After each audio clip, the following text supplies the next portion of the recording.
CSRS record থেকে শুরু করে নিয়ে পূর্বের আরও যে দলিলগুলো রয়েছে সেই দলিলগুলোতেও কিন্তু চন্দ্রাবতী বা তার কোনো বংশধরদের নাম পাওয়া যায় না। এটাই বলা হয় চন্দ্রাবতীর বাড়ি।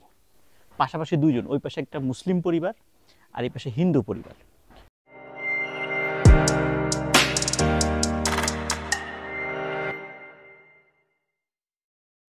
প্রিয় দর্শক, আসসালামু আলাইকুম।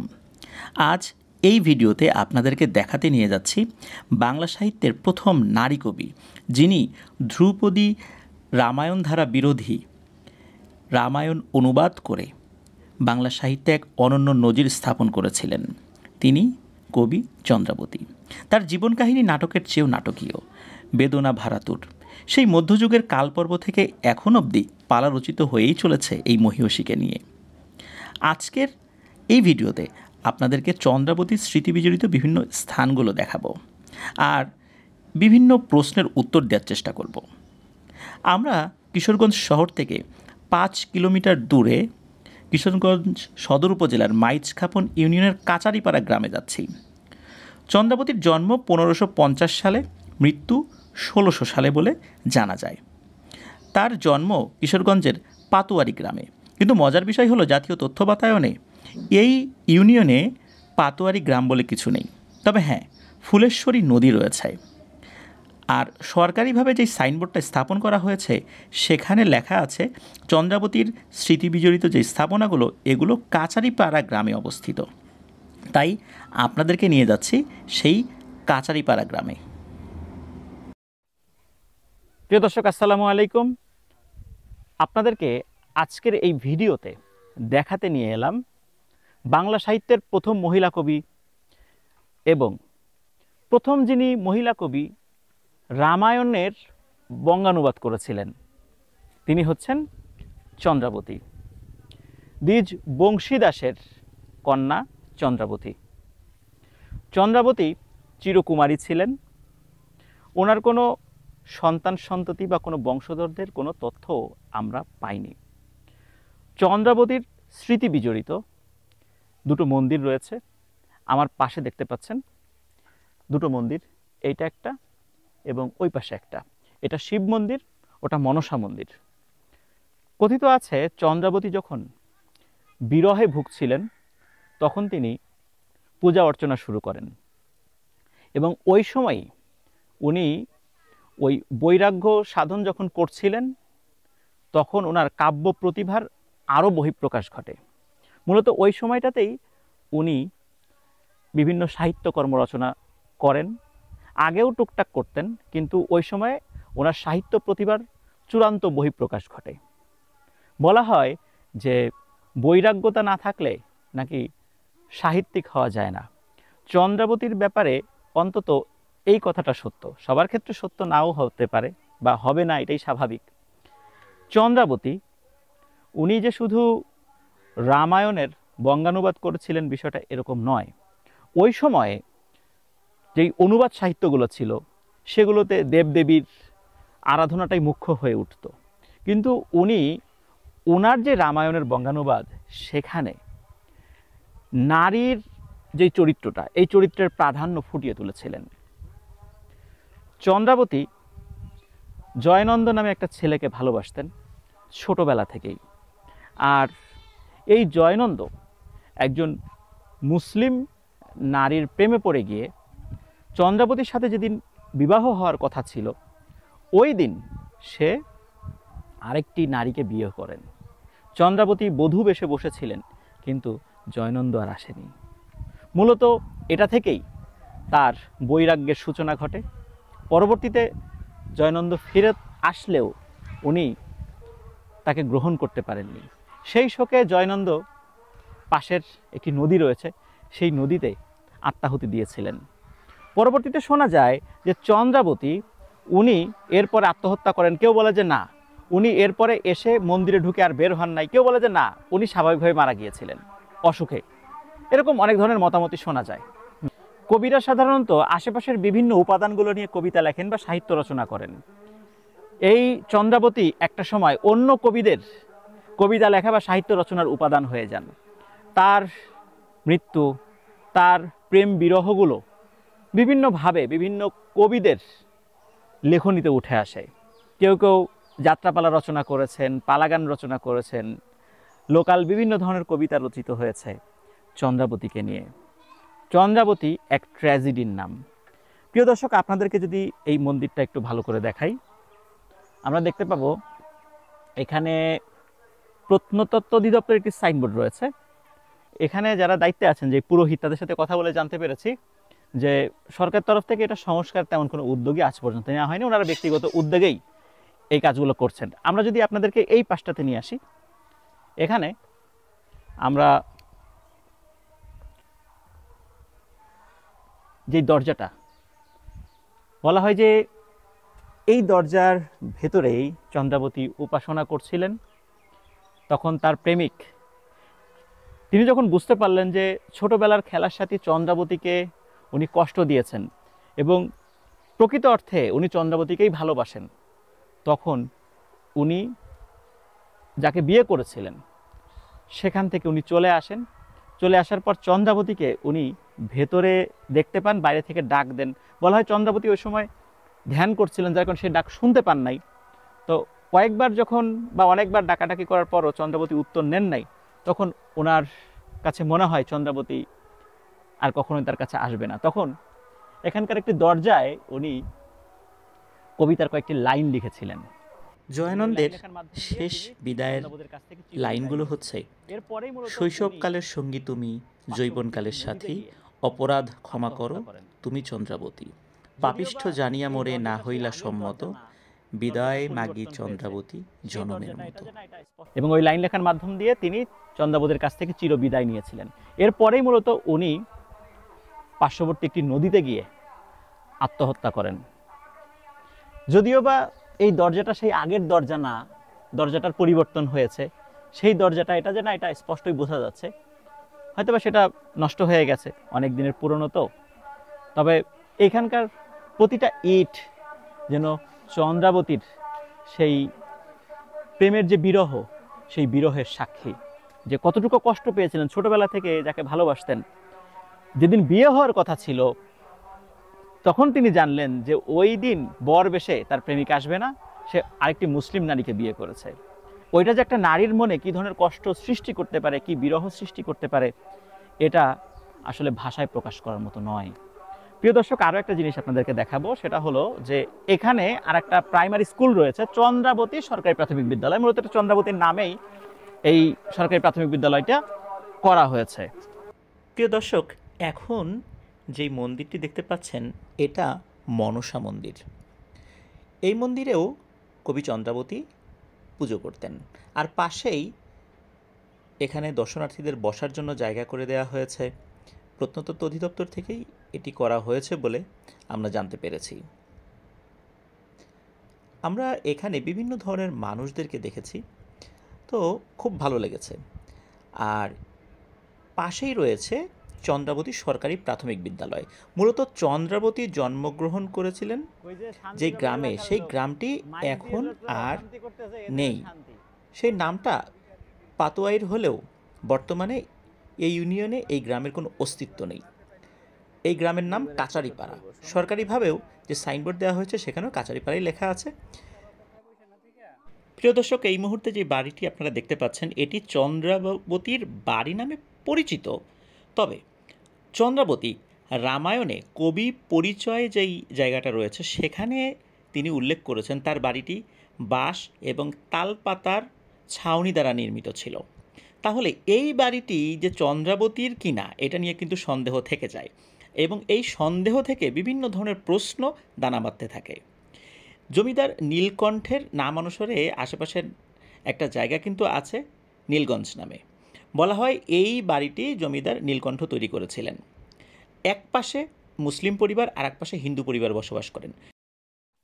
আমরা চন্দ্রাবতীর বাড়ি হিসাবে সুপরিচিত আছে যে বাড়িটা, আমরা সেই বাড়ির ভেতরে এখন যাব। তো এখানে আসলে অনেকগুলো ব্যাপার রয়েছে। ভেতরে ঢোকার অনুমতি আসলে নাই, ভেতরে ভিডিও করার অনুমতি নাই। আমরা অনেক কষ্টে বুঝিয়ে শুনিয়ে কিছুটা সময়ের জন্য ভেতরে ঢোকার অনুমতি পেয়েছি। চলুন আমরা এখন ভেতরে ঢুকবো। এই যে বাড়ির যে দেয়ালটা ভেঙে গেছে, বাসক পাতা দেখতে পাচ্ছি, অনেক ফুলের গাছ দেখতে পাচ্ছি, লেবু, জবা,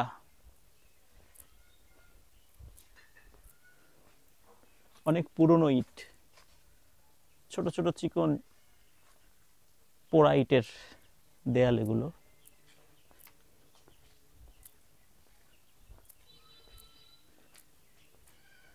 এটাই সেই বাড়ি।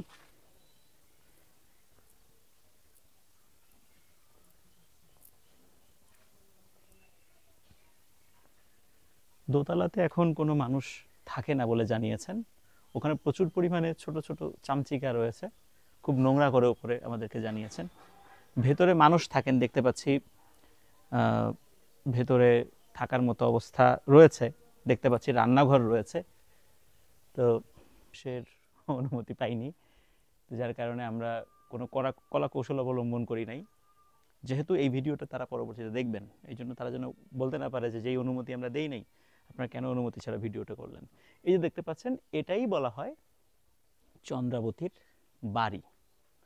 তবে আমরা এটা নিয়ে কথা বলেছি, এই বাড়িতে যিনি আছেন, এই বাড়ির যিনি মালিক, এখানে মালিক পাশাপাশি দুইজন, ওই পাশে একটা মুসলিম পরিবার আর এই পাশে হিন্দু পরিবার। তো এই হিন্দু পরিবারের যিনি আছেন, যার নামে অর্জুন চক্রবর্তী, তার সাথে বিস্তারিতভাবে কথা হয়েছে। তো উনি বলছিলেন যে পূর্বের যত দলিল রয়েছে সেই দলিলগুলো অনুযায়ী তারা এখানকার মালিক হয়েছেন। জমিদার নীলকণ্ঠ, উনি রংপুর থেকে এসেছিলেন, তো ওইভাবেই বংশধরেরা এটা পেয়েছেন। আর বর্তমানে রয়েছেন অর্জুন চক্রবর্তীর আন্ডারে। আর প্রত্নতত্ত্ব অধিদপ্তর থেকে এটাকে সংস্কার করে সংরক্ষণের উদ্যোগ নেওয়া হলেও প্রত্নতত্ত্ব অধিদপ্তর থেকে এখন পর্যন্ত কার্যকরী কোনো পদক্ষেপ নেওয়া হয়নি। এবং ওনারা প্রত্যেকেই বলেছেন যে যদি সরকার চায়, ওনারা যে কোনো সময় এই জায়গাটা সরকারকে দিয়ে দিতে প্রস্তুত আছেন। কিন্তু এখন পর্যন্ত সরকারের তরফ থেকে কার্যকরী কোনো উদ্যোগ নেওয়া হয়নি। বিভিন্ন সময় চিঠি চালাচালি হয়েছে, কিন্তু কার্যকর কোনো উদ্যোগ নেওয়া হয়নি বলে অর্জুন চক্রবর্তী আমাদেরকে জানিয়েছেন। আমরা এখানে আসার আগে বেশ কিছু ভিডিও দেখেছিলাম, কিন্তু সেই ভিডিওতে যেরকম তথ্য আমরা পেয়েছি, কেউ কেউ একটু মানে অতিরঞ্জিত করে বলেছেন যে এখানে হয়তো বা চন্দ্রাবতীর বাড়ি দখল হয়ে গেছে, কিন্তু বিষয়টা এরকম না। CSRS রেকর্ড থেকে শুরু করে নিয়ে পূর্বের আরও যে দলিলগুলো রয়েছে, সেই দলিলগুলোতেও কিন্তু চন্দ্রাবতী বা তার কোনো বংশধরদের নাম পাওয়া যায় না। যদিও বা চন্দ্রাবতী মধ্যযুগের একজন কবি ছিলেন, ওই সময় হয়তো বা দলিলপত্রের ব্যাপারগুলো ওইভাবে সংরক্ষিত হতো না, কিন্তু তারপরেও কোনো না কোনো জায়গায় তো সেই তথ্যটা থাকবে।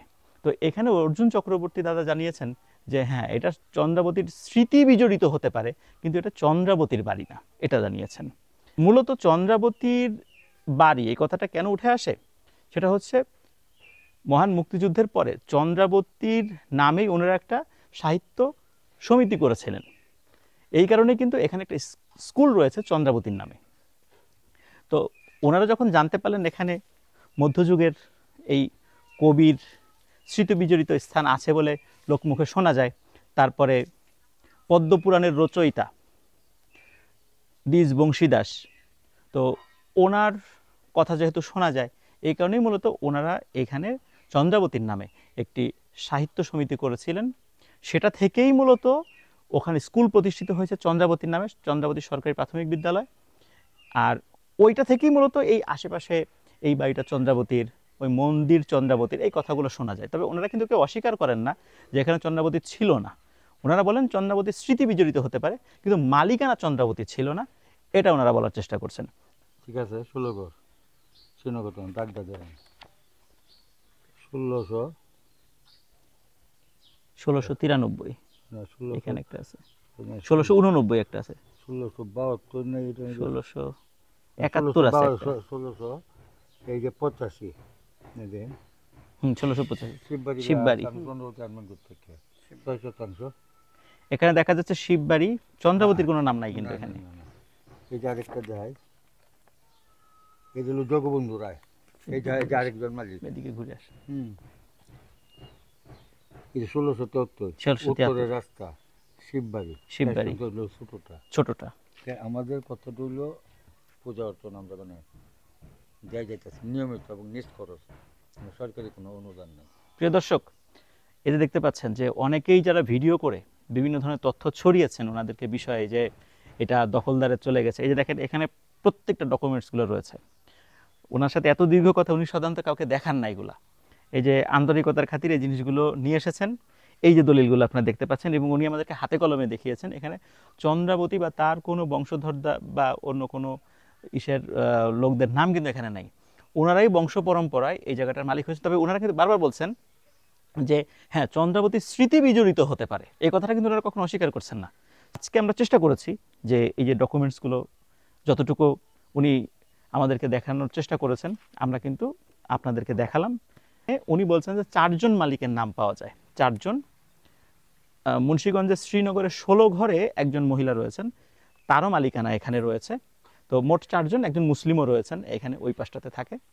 সুতরাং কাগজপত্রের দিক দিয়ে এখানে আমাদের কাছে যতটুকু মনে হয়েছে যে ওনারা ঠিক আছেন। আবারও বলছি, স্মৃতি বিজড়িত হওয়া আর মালিক হওয়ার ভিতরে কিন্তু পার্থক্য রয়েছে। 1689 দেয় না, এই যে 1688, হ্যাঁ 1600, এই যে ছিল 1689 89 আর 1690, এই যে বাড়ির মধ্যে উঠান, এই যে বুঝলেন, নিজ বাড়ি, নিজ বাড়ি। ঠিক আছে। জি, আমাদের কত হলো, সঠিকটা হোক। নীলকণ্ঠ রায়ের বাড়ি ছিল দ্বারকানাথ আমল থেকে খাজনাপত্র দেওয়া হইতো।